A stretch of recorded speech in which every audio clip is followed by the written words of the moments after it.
नमस्कार, छाया किचन मध्ये तुमच्या सगळ्यांचं सहर्ष स्वागत आहे।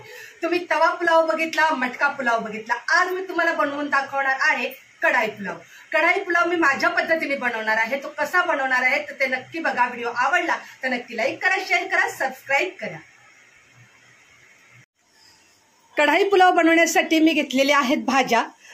गाजर चिरून घेतलेला आहे, शिमला मिरची, फरसबी, हिरवे वाटाणे, फ्लावर आणि इथे मस्त गरम गरम भात मी कुकरला उकडवून घेतलेला आहे। बघा आता मी ढक्कन खोललेलं आहे। याचं बटाटा घेतलेला आहे, चिरून पाण्यामध्ये ठेवलेला आहे। हिरवी मिरची, टोमॅटो, कांदा, कोथिंबीर, तेजपत्ता आणि चीज घेतलेला आहे, जेणेकरून आपला पुलाव तयार झाला तर आपण त्याच्यावरती चीज खिसून घालायचं आहे। अद्रक लसूण पेस्ट घेतलेली आहे, पावभाजी मसाला, लाल मिरची पावडर, मीठ आणि हळद। तर ह्याच्यानुसार आपण बनवणार आहोत कढाई पुलाव। व्हिडिओ आवडला तर नक्की बघा बरं। कढाई गरम करायला ठेवलेली आहे, मोठी कढाई घेतलेली आहे मी, कारण आपल्याला बनवायचं आहे कढाई पुलाव।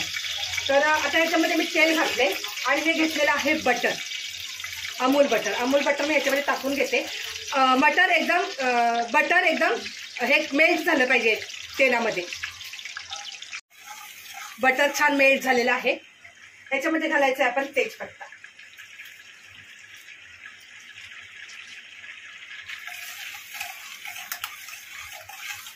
तेजपत्ता घालून झाल्यानंतर आपण ह्याच्यामध्ये घालायची आहे थोडीशी कोथिंबीर, जेणेकरून मस्त असा त्या पुलावला इतका खमंग आणि छान वास येतो की एकदम छान भारी।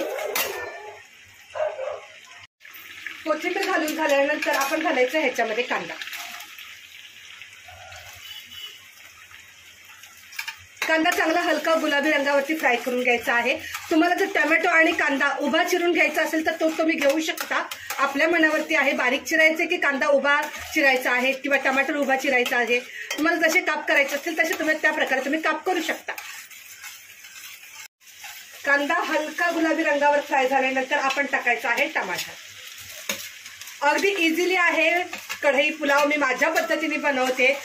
तुम्हाला आवडलं तर नक्की लाईक करा। मी बटर टाकलेलं आहे त्याच्यामध्ये, तुम्हाला जर तूप टाकायचं असेल तर तुम्ही तूप सुद्धा घालू शकता, खूप खमंग वास येतो त्यांनी पण सध्या माझ्याकडचं तूप संपलेलं आहे म्हणून मी तूप नाही घालत आहे।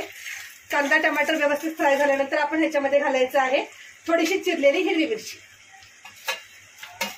फक्त 4 मिरच्या घेतलेल्या आहेत। मस्त व्यवस्थित फ्राय करून घ्यायचं। हे सगळं मस्त फ्राय झाल्यानंतर आपल्याला घालायचे आहे त्याच्यामध्ये मसाले। अद्रक लसूण पेस्ट घालून घेते, त्याच्यानंतर घालते मी पावभाजी मसाला, लाल तिखा मिरची पावडर आणि मिक्स करून घेऊया।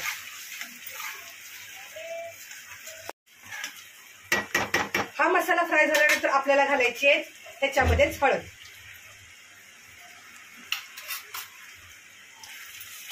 आता हा खूप छान मसाला सगळा फ्राय झालेला आहे बघा, खूप छान एकदम खमंग असा वास येतोय मसाल्यांचा। तर ह्याच्यामध्ये आता ह्या सगळ्या भाज्या स्वच्छ धुवून आणि चिरून घेतलेल्या आहेत बरं का। तर मी त्या भाज्या ह्याच्यामध्ये टाकून घेते।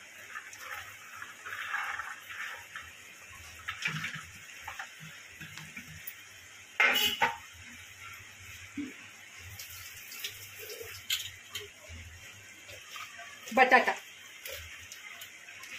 त्या सगळ्या भाज्या टाकून झाल्यानंतर आपण हे सगळ्या भाज्या मसाल्यामध्ये छान अशा परतवून घ्यायच्या आहे, म्हणजे फ्राय करून घ्यायच्या आहे। मला माहिती आहे माझ्या बहिणींनो, माझ्या मैत्रिणींनो, माझ्या भावांनो, तुम्हाला सगळ्या माझ्या रेसिपी खूप आवडतात। तुम्ही खूप छान रिस्पॉन्स देता मला। तुम्हाला जर कुठल्या माझ्याकडून रेसिपी पाहायच्या असतील तर मला नक्की कमेंट करा बरं का।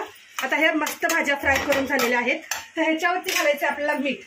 आपण भातामध्ये ऑलरेडी मीठ घातलेलंच आहे, त्याच्यामुळे ह्या भाज्यांमध्ये मीठ घालायचं आणि फ्राय करून घ्यायचं।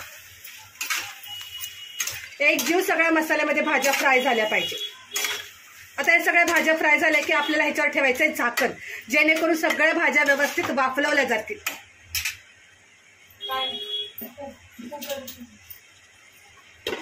आता मी हे झाकण ठेवते आणि मस्त भाज्या वाफेवरती शिजवून घेऊया, गॅस कमी करूया।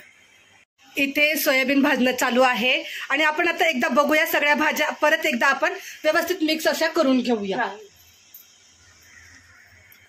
सगळ्या भाजल्यात का ते आपण वाफेवरती शिजल्यात का ते बघूया। बघा खूप छान मस्त एकदा व्यवस्थित सगळ्या परतवून घेऊया आपण, परत एकदम मिक्स करून घ्यायचं आहे.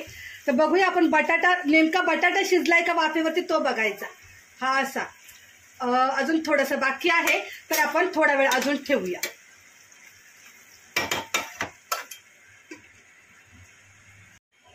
आता आपण बघूया, चांगल्या वाफेवरती मस्त भाज्या शिजलेल्या आहेत, वाफरलेल्या आहेत एकदम खूप छान. आणि इतका खमंग वास येतोय ना, अशी भाजी सुद्धा आपण बनवून भातासोबत खाऊ शकतो नाही का, आणि नाही तर पावासोबत खूप छान लागते मस्त. तर तुम्हाला ही पण आयडिया दिली बरं का, अशी भाजी सुद्धा आपण बनवू शकतो. तर ही भाजी आपली सगळी वाफेवरती मस्त झालेली आहे. आणि ते मी कढईमध्ये भात मोकळा करून घेतलेला आहे. तर हा भात मी ह्याच्यामध्ये घालते. गरम आहे अजून.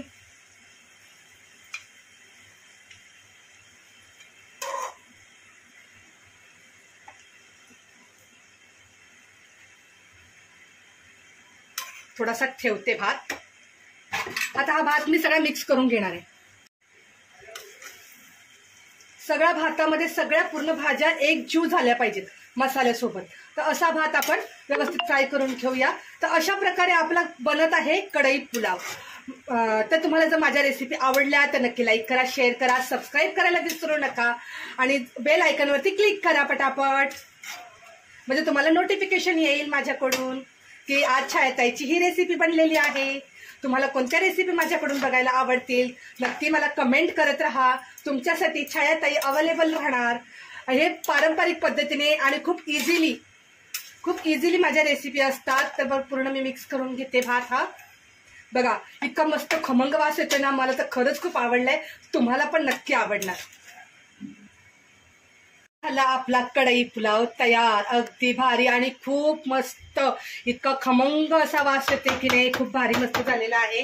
तर तुम्हाला जर आवडला मी बनवलेली रेसिपी तर नक्की लाईक करा, शेअर करा, सबस्क्राईब करायला विसरू नका बरं का. पटकन आता मी तुम्हाला प्लेटमध्ये काढून दाखवते.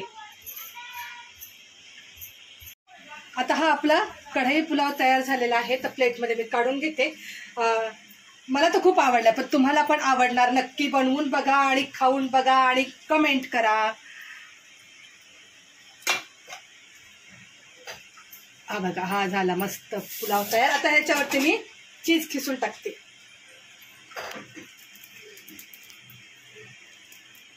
अरे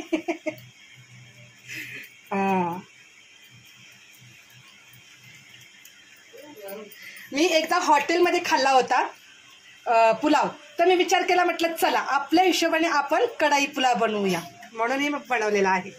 तर ह्याच्यावर घालूया कच्ची कोथिंबीर आपण मस्त छान.